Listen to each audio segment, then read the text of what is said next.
Gara-gara nonton drama Walid, santriwati akhirnya berani laporkan pimpinan pondoknya karena mencabuli puluhan santrinya. Keren sih. Apa kamu takut topengmu itu jatuh? Film Walid mau diboykot. Orang-orang yang kata begitu, sepertinya mereka ini sama seperti Walid. Korban-korbannya itu habis nonton film Walid tersadarkan.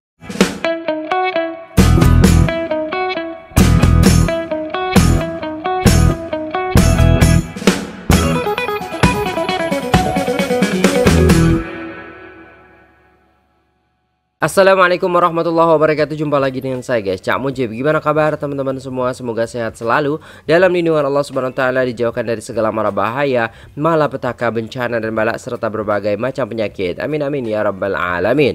Alright guys, kali ini kita akan mereaksi sebuah video yang sangat menarik sekali. Jadi ini film Malaysia tapi menyadarkan rakyat Indonesia, sehingga terbongkarlah Walid yang ada di Indonesia guys ya. Nah, tanpa berlama-lama, jom kita tengok videonya guys ya. Tonton dari awal sampai akhir supaya tidak salah informasi. Jom kita play videonya, let's go. Ketua Yayasan salah satu pondok pesantren di Kabupaten Lombok Barat, Nusa Tenggara Barat atau NTB diduga telah mencabuli belasan santriwati. Sebagai pria berinisial AF yang dijuluki sebagai Walid Lombok, resmi ditetapkan sebagai tersangka kasus kekerasan seksual. Polresta Mataram menyebutkan sudah 13 korban yang diperiksa. Keterangan mereka menjadi salah satu dasar penetapan AF sebagai tersangka. Selanjutnya kasus pencabulan di lingkungan pesantren yang diasuh oleh AF terbongkar setelah viralnya sebuah film bid'ah produksi Malaysia. Jadi film Malaysia ini membongkar Walid di dunia nyata 2025 ini yang ada di Indonesia guys. Jadi berkat film Walid bermanfaat kan. Aduh, tapi emang ada nyatanya gitu loh guys, kejadian-kejadian seperti ini. Film ini berkisah tentang pemuka agama yang dipanggil dengan sebutan Walid menggunakan kedok agama untuk menyetubuhi santri-santrinya. Tersangka F yang dijuluki Walid Lombok diduga mencabuli 20 santriwatinya, tetapi baru sebagian yang berani melaporkan kasus yang mereka alami. Sejumlah korban mengaku diiming-imingi akan melahirkan anak keturunan yang baik ketika menuruti perintah sang Walid. Pada pihak kepolisian AF mengungkapkan aksi bejatnya dilakukan dengan modus mengajarkan doa atau memberikan ijazah doa kepada para korban. Aksinya ini sudah dilakukan sejak tahun 2015 hingga 2021. Walid nak Dewi boleh?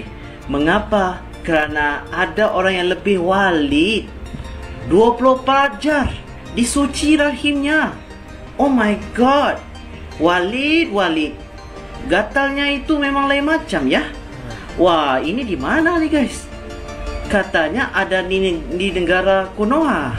Katanya film Walid mau diboykot, mau di blok. Ya, filmnya itu dipasarkan di Indonesia. Tapi ada orang-orang yang kata begitu, sepertinya mereka ini sama seperti Walid. Oh, susah banget ya, mau diboikot, mau di stop gitu kan. Tapi malah terungkap. Jadi santri-santrinya itu, korban-korbannya itu habis nonton film Walid tersadarkan. Tersadarkan lalu melapor ya kan. Akhirnya tertangkaplah. Waduh, lama banget loh, sampai 2021 loh dia beroperasi. Baru ketahuan sekarang. Aduh. Tapi apa-apapun ya, kalian sudah tahulah, satu persatu Walid di Indonesia, di Konoha ini dibongkar. Malu lah. Tapi apapun kalian perlu faham ya, ini baru sedikit, belum banyak lagi ya. Walid. Macam-macam Walid guys. Gara-gara nonton drama Walid, santriwati akhirnya berani laporkan pimpinan pondoknya karena mencabuli puluhan santrinya. Jadi pimpinan pondok itu berinisial AF. Dia adalah seorang oknum pengasuh pondok pesantren di Lombok Barat, NTB. Dan dia pun dijuluki sebagai Walid Lombok. Menurut informasi yang beredar, Walid Lombok ini ternyata sudah melakukan aksi bejatnya sejak tahun 2015 sampai 2021 yang lalu. Dan diperkirakan sudah ada sekitar 22 orang santriwati yang menjadi korban pencabulannya. Salah satu modusnya, katanya Walid Lombok ini ingin mengusir jin dari tubuh santriwatinya. Makanya dia berani meraba-raba tubuh mereka saat malam hari. Bahkan Walid Lombok juga pernah menyuruh santriwatinya meminum air ludahnya. Dan yang terparah, Walid Lombok ini pernah memanipulasi korbannya dengan janji spiritual kalau mereka akan melahirkan keturunan wali kalau mereka mau berhubungan badan dengan si Walid ini. Nah, para santriwati ini yang sudah menjadi alumni baru berani melapor ke polisi setelah mereka nonton sosok Walid di series Bid'ah Malaysia. Akhirnya Walid Lombok ini pun sudah ditangkap polisi dan jadi tersangka. Kemudian buat siapapun yang mungkin pernah mendapatkan perlakuan dari Walid-Walid bejat di luar sana, segera laporkan ke pihak berwajib agar negara kita terbebas dari oknum Walid yang jahat seperti ini. Katanya serial bid'ah menyesatkan, tapi justru karena serial itu, puluhan santriwati akhirnya selamat dari kebohongan berkedok agama. Setelah viralnya serial Malaysia Bid'ah, ternyata ada hal besar yang terjadi. Serial ini menjadi cermin kesadaran bagi banyak orang, salah satunya seorang santriwati yang akhirnya berani melaporkan tokoh pondok yang mencabulinya. Modusnya, janji-janji spiritual, manipulasi psikologis, dan membawa-bawa nama keberkahan. Sudah tahu kenapa harus pilih-pilih gurunya? Kasus ini bukan fiksi, ini nyata terjadi di Lombok. Dan yang lebih mengagetkan ada 22 korban lainnya. Kalau kamu masih bilang film bid'ah itu lebay, coba tanya dirimu. Kamu benar-benar peduli sama umat? Atau kamu cuma takut topengmu ikut jatuh? Terima kasih untuk mereka yang berani bersuara. Keren sih. Apa kamu takut topengmu itu jatuh? Betul mbak, bagus mbak, kayak gitu mbak ya. Terima kasih juga untuk bid'ah telah menyadarkan banyak orang. Jangan biarkan kekerasan berkedok agama tumbuh. Buka mata, lawan diam. Berita hojis hari ini guys, ada seorang santri yang baru sadar ditipu oleh ustadznya setelah nonton serial drama Walid Bid'ah Malaysia. Santri ini baru sadar kok di film itu sama persis dengan apa yang ia alami di pondok. Tepatnya ini ada di Kecamatan Gunung Sari, Lombok Barat. Ternyata masih banyak walid-walid di luar sana yang berkeliaran dengan berkedok dalih mistik ngasih berkah di bawah ikatan kuasa agama. Pelaku ini berinisial AF, seorang ustadz sekaligus ketua yayasan di pondok pesantren Lombok Barat. Modusnya si pelaku ini ngomong ke korban kalau dia ini adalah waliullah, bisa menanamkan keberkahan di rahimnya korban, ijazahin ilmu, dan masih banyak iming-iming spiritual lainnya. Bukan satu atau dua korban, tapi ada 22 korban yang diduga dilecehkan oleh si Walid Lombok ini. Pertanyaannya, berapa banyak oknum predator yang masih aman ngajar dengan berlindung di balik kata ustadz dan kiai, dan berapa banyak santri yang dibungkam atas nama adab? Guys, ini bukan hanya sekedar kasus TPKS, tapi tanpa kita sadari ini adalah salah satu akibat dari budaya kita yang terlalu memuja secara berlebihan para pemuka agama dengan mengesampingkan akal dan logika kita. Hormati ilmunya boleh, tapi stop mengkultuskan individunya. Betul. Yuk berani bersuara untuk menumpas kemungkaran. Apa kan gue bilang kalau misalnya film Walid ini itu bener-bener bagus banget karena kita jadi bisa mengungkap sisi lain dari orang-orang yang menggunakan agama untuk kepentingan pribadi. Jadi kronologi kasusnya, korban itu melaporkan ya si pelaku ini karena dia itu menggunakan agama sebagai tameng dan juga mengiming-imingi para korban nih, dimana mereka itu dijanjikan akan melahirkan anak-anak yang menjadi seorang wali. Dan ternyata itu nggak cuma 1-2 orang yang menjadi korban, udah banyak yang menjadi korban, tapi mereka nggak sadar, mungkin karena dicuci otak gitu ya. Akhirnya sadar setelah nonton film bid'ah. Menurut gue orang-orang yang seperti Walid ini tuh bener-bener berbahaya banget karena mereka menggunakan agama untuk kepentingannya pribadi, itu satu. Terus habis itu yang kedua juga ajaran itu sesat dan itu merugikan buat agama yang dianut sama si orang tersebut. Karena gue percaya setiap agama itu nggak ada yang mengajarkan kesesatan gitu ya. Cuman orang-orangnya nih, oknum-oknumnya nih yang menggunakan agama untuk kepentingan diri sendiri itu yang sesat. Please banget buat orang-orang di luar sana kalau misalnya kalian melihat sosok-sosok Walid gitu ya, please speak up gitu ya. Dan juga kayak kalian harus sadar kalau misalnya agama itu mengajarkan kebaikan dan agama itu tidak pernah merugikan orang lain. Kalau misalnya agama itu condong untuk selalu membenarkan tindakan satu orang yang dimana tindakannya itu udah nggak bener, itu yang perlu kalian pertanyain. Kurang lebih segitu aja yang bisa gue kasih tau kepada kalian. Dan ini kasusnya tuh lagi berjalan gitu ya. Gue berharap banget ini korban bisa mendapatkan keadilannya dan juga si pelakunya itu bisa mendapatkan karmanya. Ya udah segitu aja dari gue, semoga paham. Peace, love, and go. Sebab itu bid'ah ini dia agak mengejutkan kerana drama ini tak mungkin tuan-tuan mana yang tak tahu pun cerita ini, tetapi sangat laku keras di Indonesia. Apa sebab? Laku keras sehingga 6 April tahun 2025 drama bersiri bid'ah ini telah mencatatkan lebih daripada 2.5 bilion tontonan di pelbagai platform digital dan media sosial view, menjadikan dia drama nombor 1 di view Malaysia dan juga Indonesia. Walaupun kita tidak ada figure yang tepat berapa juta rakyat Indonesia yang menengok drama bid'ah ini, tapi bila kita tengok data, Indonesia antara penyumbang trafik terbesar ke laman view, lebih daripada 24% daripada jumlah seluruh dunia. Maknanya hampir suku daripada orang yang klik dan tonton drama ini datangnya daripada Indonesia. Ini menunjukkan cerita sebegini tentang guru yang bawa ajaran sesat, mimpi pelik, nikah batin, bukan saja jadi isu di negara kita, tapi memang menjadi perbualan hangat satu Nusantara. Kenapa di Indonesia lebih viral cerita-cerita sebegini? Sebab kisah ketua ajaran sesat memang sangat masyhur di Indonesia. Kita tak seteruk mereka kerana kita ada kawalan. Kita ada majlis agama, kita ada jabatan agama. Sekarang mulai banyak. Sekarang di medsos sudah viral film Malaysia, ya, yang terkenal dengan Walid. Kenapa belum ngerti? Ya, Walid, ya, dengan dalih agama yang ia pahami dengan akal dan nafsunya, akhirnya apa? Membuat aliran tersendiri sehingga apa? Menyesatkan. Sehingga ia menganggap loh Nabi istrinya lebih dari 4, maka ia nikah 6 orang, bahkan kemudian melakukan pernikahan batin. Hal-hal seperti ini adalah pembodohan. Maka ibu bapak penting tengok jalur pemahaman keilmuannya, dalilnya sesuai enggak ketika memahami Quran. Karena ada yang menggunakan dalil Quran tetapi tidak dengan ilmu Quran. Ada yang menyampaikan hadis tetapi tidak menggunakan jalur ilmu hadis, sehingga akan mengalami bentrok di dalam keilmuan, di dalam realitas memahami agama. Banyak ustadz yang tersinggung dengan film Walid. Jawabannya bisa iya, bisa tidak.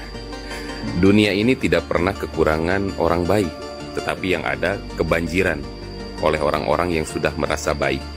Orang yang mudah tersinggung, ini biasanya ada 4 hal pada dirinya. Yang pertama adalah ketika diri kita melihat kita ini lebih tinggi dari orang lain, maka kita akan tersinggung ketika ada orang yang merendahkan. Yang kedua, kita hanya ingin dinilai baik ketika di hadapan manusia saja. Yang ketiga, porsi dunianya masih cukup besar berada di hatinya. Yang keempat, hatinya masih terlalu sempit untuk bisa memaafkan. Rasulullah Shallallahu Alaihi Wasallam akan membalas sesuatu ketika kehormatan Allah Subhanahu Wa Taala dilanggar, dan itu merupakan salah satu penggalan hadis Bukhari. Jadi pada intinya, kalau kita masih mudah tersinggung, artinya keempat hal tadi masih ada di dalam diri kita. Ramai orang marah. Kononnya Erma Fatimah menjatuhkan maruah ahli agama, menghina para habib. Kenapa nak rasa terhina? Kenapa nak rasa marah? Kalau dia tak buat benda tu, tak payahlah terasa. Itu masalah dia kadang-kadang. Bila kita ceramah, bila kita cakap, jangan ligan dunia, jangan kejar dunia, ingat akhirat. Kita tak sebut nama, tak mention siapa-siapa. Dia pergi berasa, aku ni tak puas hati dengan ustaz ni. Dia kata ke aku, dia tak sebut nama hang. Jadi Erma Fatimah buat satu filem bagus. Mesej dia ada, walaupun kita tak setujulah dengan beberapa adegan-adegan yang tak sepatutnya lah. Yang tu salah-salah lah. Tapi ada, saya dimaklumkan tontonan hampir 1 bilion, 1000 juta orang menonton. Dan mesej ini yang kita akan sebut pada tuan-tuan, bahawa adanya golongan yang bertopengkan agama, bertopengkan jubah serban, kononnya wakil Allah, kononnya wakil Rasulullah. Ini tuan-tuan kena jaga ni. Dan watak-watak seperti kalsum, tahu kalsum? Duk ada dalam dunia realiti. Sanggup meninggalkan suami, sanggup bercerai untuk mempertahankan Tok Guru. Oh, jangan main Walid. Sebab itu ini yang ditekankan di Perlis. Kita nak ajar tidak ada orang yang maksum. Perkataan guru tak sama dengan perkataan Allah dan Rasul. Ini semua Rasulullah. Itu sebab itu kita tentang golongan yang duk bermimpi kononnya Rasulullah hadir dalam majlis. kononnya bertemu dengan Rasulullah, kononnya Rasulullah hadir dalam majlis mereka. Ni wali dua abang ni, wali kata apa? Tuan-tuan, saya pun ada anak murid. Ada juga anak-anak murid yang segak. Saya pun boleh abang. Rasulullah telah menikahkan batin kita. Yang tak lawa saya bagi kat tuan-tuan. Kalsum ambil kat tuan-tuan. Baiduri saya ambil. Semua lagu tu lah. Daripada akhirnya orang watak-watak seperti apa tu, yang pengekor dia seorang dua tu saya tak kenal sangat tu. Bendahara yang dia sayangi. Sepatah apa tak persoal. Antara ciri-ciri anak murid tu apa? Tak mempersoal. Walid telah menerima wahyu. Walid, semua apa yang disebut dalam filem Erma Fatimah itu yang berlaku dalam realiti. Memang ada. Menyerahkan tubuh kepada guru. Kononnya apa? Kononnya untuk membersihkan diri, untuk menyuci. Memang ada. Adegan cium ayak, minum ayak kaki, cium kaki itu memang wujud. Tengok, jangan wali adalah wali Allah. Wali bertemu dengan Rasulullah. Angkat diri, membesarkan diri guru. Bila membesarkan diri guru, orang mula ta'assub, orang mula ta'ajub, orang mula apa? Ikut. Dan cuba tuan-tuan tengok, semua kena ke dia. Semua belah untung ke wali. Dan mana ada tok-tok guru yang rugi? Habaq ke anak murid, jangan kejar dunia, jangan kejar dunia. Tengok tu dia tok guru, 2 kali dunia lebih pada kita. Saya tak kata salah kalau dengan cara yang betul. Tapi tuan-tuan tengok, pau duit anak murid. Habaq, ini untuk perjuangan agama, ini untuk akhirat. Menggunakan apa? Dia guna sentimen. Mainkan emosi orang. Ini untuk jemaah kita, ini untuk perjuangan kita. Sesiapa yang mengikut kita akan masuk ke dalam syurga. Rasulullah hadir. Ya Rasulullah. Batu Walid pun memang ada tuan-tuan. Ya Rasulullah. Rasulullah telah memberitahu kepada Walid bahawa Walid akan bernikah dengan puteri Gunung Ledang. Tak ada pula Rasulullah habaq suruh Walid nikahkan Kalsum tu pada anak. Sebab itu agama. Tak benarkan kita mengangkat guru-guru setanding dengan Allah dan Rasul. Betul. Ada hadis yang diriwayatkan oleh Al-Imam Tirmizi. Hadis ini patutnya menjadi pegangan bagi kita. Sebab itu kita diperlis, dan aliran sunnah, gerakan sunnah tidak pernah mengajar anak-anak murid membesarkan guru, mengagungkan tokoh, memuja tokoh, salam cium tangan, tak diajar. Salam cium kaki, ambil berkat. Siapa mengaji sunnah benda-benda ni? Tak ada. Film Bid'ah mengisahkan seorang tokoh bernama Walid yang menyalahgunakan posisi dan kewenangannya sebagai seorang ustaz untuk melakukan tindakan tidak senonoh terhadap santrinya. Modus yang digunakan oleh Walid dalam film tersebut sangat mirip dengan apa yang terjadi di dunia nyata. Di Lombok Barat, tepatnya di Desa Kekait, Kecamatan Gunung Sari, terdapat seorang tokoh agama bernama Ahmad Faisal yang dikenal dengan sebutan Walid Lombok. Ia adalah ketua yayasan dari Pondok Pesantren Nabi Nubu. Sejak tahun 2015 hingga 2021, Walid Lombok diduga telah melakukan pencabulan dan persetubuhan terhadap puluhan santriwati di pesantrennya. Modus yang digunakan sangat mirip dengan yang ada dalam film Bid'ah, seperti mengusir jin dan memberikan doa khusus kepada korban. Aksi bejat ini terungkap setelah beberapa korban berani melapor ke Polresta Mataram. Mereka merasa terdorong untuk berbicara setelah menonton film Bid'ah yang menyadarkan mereka bahwa apa yang mereka alami mirip dengan yang ada dalam film tersebut. Kini, Walid Lombok telah ditetapkan sebagai tersangka dan ditahan oleh pihak kepolisian. Kasus ini menjadi pelajaran berharga bagi kita semua. Film Bid'ah bukan hanya sebuah karya seni, tetapi juga menjadi alat untuk membuka mata dan hati kita terhadap praktik-praktik yang menyimpang dalam dunia pendidikan agama.